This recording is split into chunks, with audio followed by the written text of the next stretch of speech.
Present is the truth. ಸತ್ಯ ಏನಿದೆ ಅಂದರೆ ಪ್ರೆಸೆಂಟ್. ಆ ಪ್ರೆಸೆಂಟಲ್ಲಿ ಹೊರ ಸತ್ಯ ಒಂದಿದೆ, ಅದು ನಮಗೆ ಅನುಭವಕ್ಕೆ ಬರ್ತಾ ಇದೆ. ಈ ಅನುಭವದಲ್ಲೂ ಕೂಡ ಆ ಹೊರ ಸತ್ಯದಲ್ಲಿ 2 ಬಿಲಿಯನ್ ಗ್ಯಾಲಾಕ್ಸೀಸ್ ಇದೆ ಹೊರ ಸತ್ಯದಲ್ಲಿ. ಅದರಲ್ಲಿ ನಾನು ಒಂದು ಸ್ಪೀಸೀಸ್. ಆ ರಿಲೇಟಿವ್ ಎಕ್ಸಿಸ್ಟೆನ್ಸ್ ಮಾತ್ರ ನೋಡ್ತೀನಿ ನಾನು. ಅಂದರೆ ಒಂದು ಪ್ರಾಣಿಗೆ ಡಿಫ್ರೆಂಟಾಗಿ ಕಾಣುತ್ತೆ ಪ್ರಪಂಚ, ಪರ್ಸೆಪ್ಷನ್ ಅಂತೀವಿ. ಒಂದು ಹನಿಬಿಗೆ ಡಿಫ್ರೆಂಟಾಗಿ ಕಾಣುತ್ತೆ. ಸೊ ಅದು ಹೊರ ಸತ್ಯ.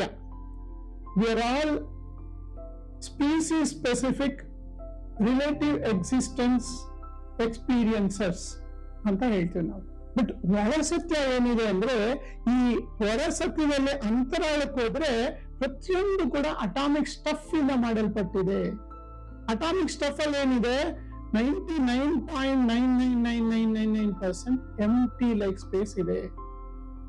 ಈ ಹೊರ ಸತ್ಯ ಏನಿದೆ, ಇದು ಎಷ್ಟು ಪವರ್ಫುಲ್ ಅಂದ್ರೆ, ಕ್ವಾಂಟಮ್ ವೇವ್ಸ್ ಕ್ರಿಯೇಟ್ಸ್ ಅ ಹೋಲ್ ಯೂನಿವರ್ಸ್ ಅಂತೀವಿ. ಅಂದ್ರೆ ಯೂನಿವರ್ಸ್ ನ ಕ್ರಿಯೇಟ್ ಮಾಡಿರೋದೇ ಆ ಒಂದು ಕ್ವಾಂಟಮ್ ಲೆವೆಲ್ ಇಂದ.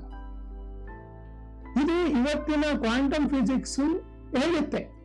ಅದು ಕ್ಯಾಲ್ಕುಲೇಷನ್ಸ್ ಪ್ರಕಾರ ಅದರಲ್ಲಿ ಅಷ್ಟು ಪವರ್ ಇದೆ. ನಿಮಗೆ ಗೊತ್ತಿರ್ಬೋದು, ಈ ಒಂದು ಆಟಮ್ ಒಳಗಡೆ ಎಷ್ಟೋ ಮೆಗಾ ಪವರ್ ತೆಗಿಬಹುದು. ಇನ್ನು ಅದ್ರ ಒಳಗಡೆ ಇರೋ ಅಟಾಮಿಕ್ ಸ್ಪೇಸ್ ಅಲ್ಲಿ, ಅಟಾಮಿಕ್ ಸ್ಟಫ್ ಅಲ್ಲಿ, ಅದನ್ನ ಕ್ವಾಂಟಮ್ ಎಸೆನ್ಸ್ ಅಂತ ಕರಿತೀವಿ. ಅದರಲ್ಲಿ ತುಂಬಾನೇ ಕ್ರಿಯೇಟಿವ್ ಕೆಪಾಸಿಟಿ ಇದೆ.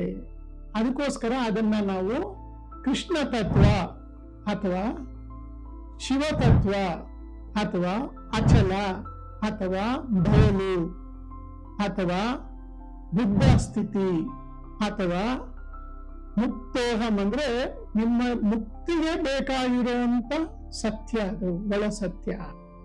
ಇದನ್ನ ತಿಳ್ಕೊಳ್ಳೋ ಅವಶ್ಯಕತೆ ಇವತ್ತು ಇದೆ.